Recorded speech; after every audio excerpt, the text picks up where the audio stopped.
It's Soul St. Joe's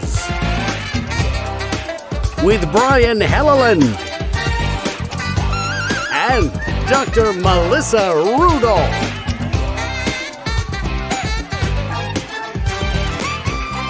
Ladies and gentlemen, Brian Helleland. Hey everyone, I'm Chief Executive Brian Helleland, and welcome back to So St. Joe's, where we pull up a chair, have a good conversation, and get to know the amazing people that work here at St. Joe's and make up this hospital we call home. So today I've got someone pretty special with me. She's a familiar face in our emergency department, a Trojan through and through, and a devoted community volunteer, and our incoming chief of the medical staff, Dr. Melissa Rudolph. So Melissa, welcome. Thank you. We're so glad to have you. I feel like this is your full circle moment. Yeah. Born at St. Joe's and now stepping into this big leadership role. So let's get into it. You ready? Sounds good. First question? I'm ready. All right. So Melissa, let's start with your story. Okay. You were actually, born right here at St. Joseph. Can you share a little bit about your journey from Whittier to Harvard and back here to St. Joe's? Yeah, so I was born here along with my older sister at St. Joe's. Grew up in Whittier and then went to USC for undergrad, which is where sort of that Trojan family started. I met my husband while I was there, and then I did undergrad at SC as well. And then after undergrad, my husband and I decided we really wanted to live somewhere else. So I looked at residencies across the U.S. and moved out to Boston, did my training at the Harvard-affiliated emergency medicine residency program out there, and then decided we really wanted to start a family and be back in Southern California near our family. So we moved back, and St. Joe's just seemed like the right spot. There was a full-time position open through MSOC, the Emergency Medicine Specialist of Orange County. So started working there and have been here now over 15 years. Transitioned into doing a lot of admin work about 10 years ago. And now really, going along both paths, working a lot in the ER, but also a lot with the medical staff and our providers and all of our colleagues here. You are amazing at that, so I look forward to talking. But before I get to the other serious question, are you annoying USC family or are you tolerable? Probably the annoying side. To give you a couple things, like when my daughter was born, one of her lullabies was the fight song, and she started singing that before most of the other ones. And then she went to school, and when the teacher asked her, what does red and yellow make? She said, instead of orange, she said, fight on. All right. So would that fall into annoying? That's early. Well, no, that's cute, but I mean, game day traditions. So we love going and taking photos by Tommy Trojan, and then kicking the can. If you've ever been on campus, you know what that means. Is you're walking towards the Coliseum, you have to kick these bases of these light poles. It's good luck. Okay. So we always do that. All right. What inspired you to choose emergency medicine? When I got into med school, I realized I needed something a little bit that had more action, I guess, and the ER has that. So every day is different. You could see a 2-year-old with an earache next to a 72-year-old with a heart attack, and you never really know what you're walking into. And the shift work is nice for having a family life as well.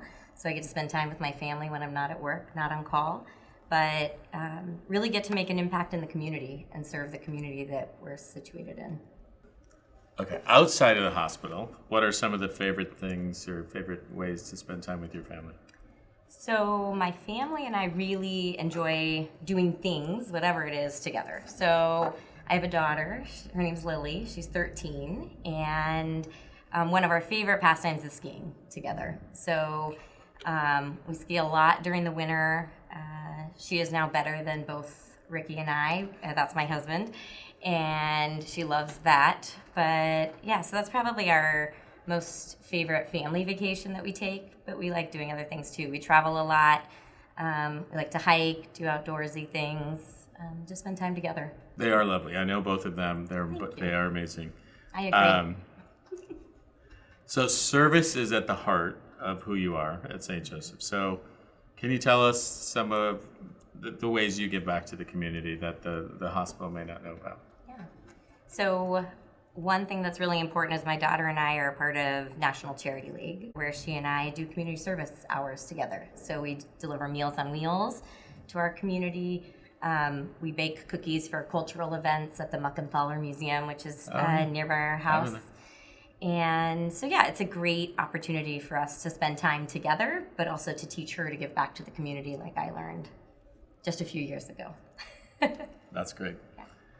So as the incoming chief of the medical staff, what are your goals for your term, maybe in particular in the physician engagement, well-being space, or anything else? But I think the two things you just talked about are probably my biggest focus, is really looking at physician engagement, trying to, of course, make it known those that are engaged and really giving back, but trying to get those that aren't engaged to have a desire to be a part of it, to want to be active in the medical staff and see that the things that they're doing or the time that they spend actually makes a difference in not only the patient care, but their ability to care for the patients. And then the second piece is wellness. So our healthcare landscape is changing regardless of what we do, but how do we as a medical staff support our providers here and make sure that they're still getting joy out of their job and not feeling run down or burnt out from the day-to-day? Okay, so you've spent 15 years at St. Joe's. Mm-hmm. What makes this special? What makes this place so special to you and enough to commit so much of your career here? Yeah, I think it's the camaraderie amongst the whole staff. So it's not, of course, the relationships amongst the physicians is great, and amongst, our group as ER providers, but with our consultants as well. But it's also our relationship with the nursing staff, even to our EVS staff. That's awesome. So, all right, before we let you go, we've got a little St. Joe's tradition, so our lightning round. Okay. So don't overthink. Oh, dear. Quick answers. Okay. First thing that comes to mind. Okay. Favorite USC game snack? Kettle corn. Okay. Ski or golf? Oh, ski. Yeah, I just gonna say another one. Beach day or mountain getaway? Can I lay by the pool by the beach? Sure. Yeah. You can do whatever you want. Pool by the beach. Pool by the beach. Uh-huh. I like to see the ocean, but be in the pool and not get the sandy. I was connecting it to the mountain getaway part, but I follow you. I'm not a beach person either, but I would do lake over beach. Yeah. Cool. I'm with you. Okay. Emergency shift or committee meeting? Oh, a shift. Yeah, that was that was definitely a right answer. One word. One word Lily would use to describe you. Can I give two scenarios? Yeah. Okay, so one is the funny answer, which she'd call me the fun sponge. Because as an ER doctor, I take all the fun out of the exciting, adventurous things because I'm afraid she's going to hurt herself. Okay. You're risk averse. I'm very risk averse, yeah. Okay. So like bounce houses, trampolines, that kind of stuff. You ski. Ski is very risky. Yeah, I tore my ACL. Okay. I like that, actually. Fun sponge. Fun sponge. So I'm the fun sponge. That's one. I could probably find somebody. But it's a hyphenated word, so I guess it's two. And then I think she would say I'm hardworking. Okay. If you had a day completely to yourself, no pager, no meetings, what would you do? I'd probably start the day doing some sort of movement activity. I like to work out. I like yoga. I do something called Legree, which is kind of like a mega former Pilates type thing. So some sort of movement to get my mind kind of connected. Then I might go get a massage, and then I'd probably take my dogs for a walk and sit by the pool. Okay. So relax. That's good. Yeah. I like all this. All right. Well, Melissa, thank you for being here and giving us a chance to get to know you and what makes you tick. Your energy and commitment to St. Joe's is really awesome and really one of the parts I love about being here, not just you, but the medical staff as a leadership team. The energy and the partnership is there. So thank you. To everyone watching, give Melissa a big congratulations when you see her around the campus, and ask if you want to get her on her good side, maybe bring up the USC or a ski trip. That's good. But other than that, I'm Brian Helleland, and this has been So St. Joe's. Thanks for watching.